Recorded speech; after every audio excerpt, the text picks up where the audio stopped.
In these vaults, on these shelves, in these boxes at Oxford University, ancient clues, 2,000 years old, to a glorious human past.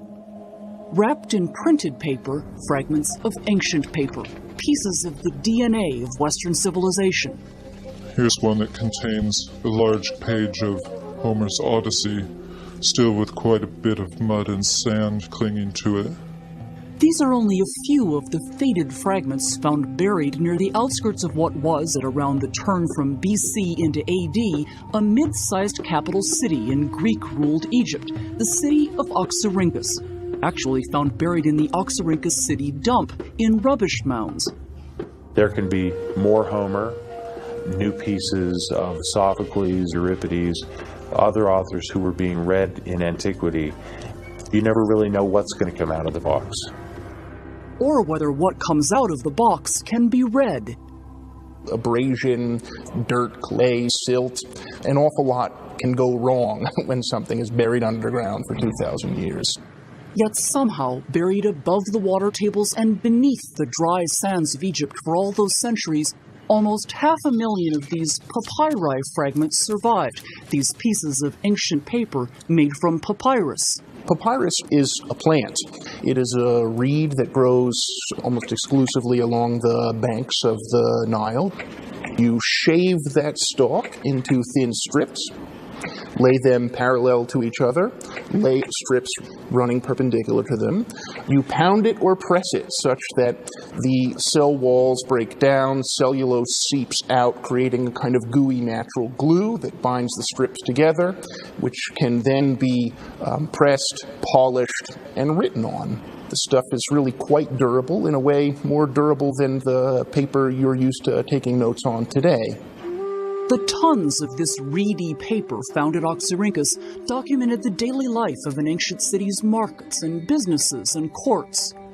We have marriage contracts, divorce contracts, tax declarations, census registers, hate mail, dinner invitations. We have letters home to mom. You name it, we have it on papyrus. Thousands more of the Oxyrhynchus fragments were unreadable, soiled, grimy.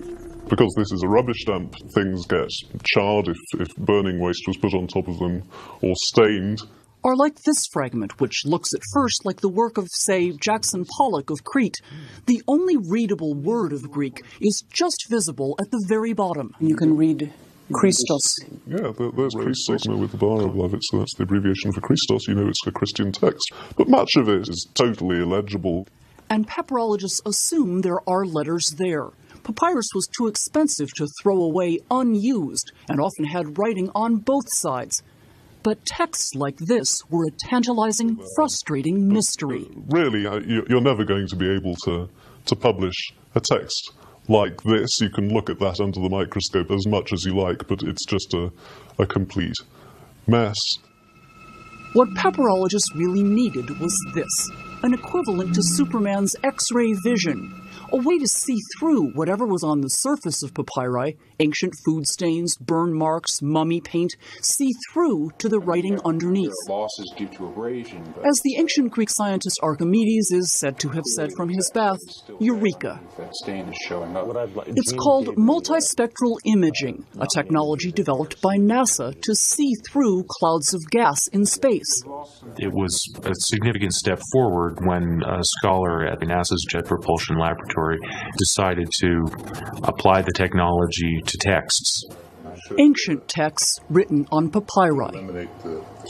The project today, see if multispectral imaging can help scholars at the University of California at Berkeley read part of an account of the Trojan War by the poet Dictys of Crete, a part obscured by a large reddish stain. Some people think it's a spill, a chemical spill perhaps, or a spot of wine that was dropped on it. Even the best papyrologists who've worked on this are usually not able to pick out any more than a few scattered letters in here, and even at that, they feel like they're guessing. The fragile fragment is put on a moving imaging bed under a scientific-grade digital camera, which captures high-definition images of the fragment through a succession of color filters, one filter at a time, a dozen different filters in all. Each individual filter allows only a certain portion of the light spectrum through. The light in the range of the spectrum visible to the naked eye reflects off whatever is on the surface of most of the papyri pieces, the stains, dirt, mummy paint, whatever. The camera can't see much more through these filters than the eye can, which isn't much. Isn't this an area where they really have not been able to make any readings at all? Exactly. I mean, if you look But results tend to be better using the filters that let in the range of the light spectrum the human eye cannot see. I've seen the best results in the infrared at 950 nanometers.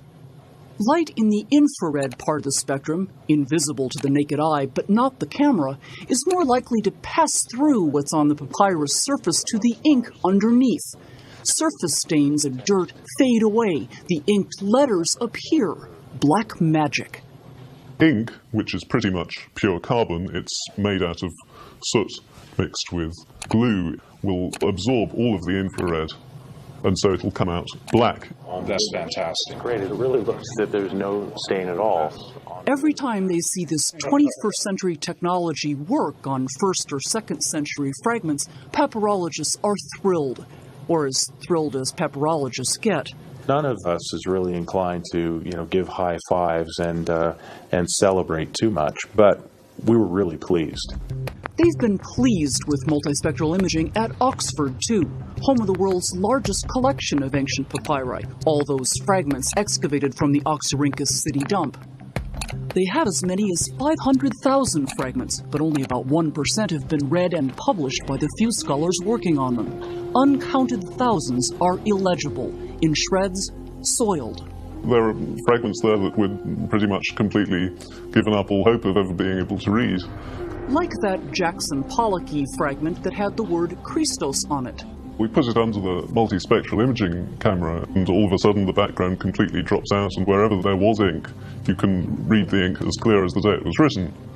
And what was written? A passage from the New Testament, St. Paul's Epistle to the Romans, chapter 14, verses 7 to 9. And then, estus ogar Christos epethenen, for this reason did Christ die, and it is now our earliest copy for these verses. We did have another 3rd century papyrus of the Epistle to the Romans, but it actually is very fragmentary. But now we've got the complete text of these verses in a late 2nd or early 3rd, perhaps, century copy.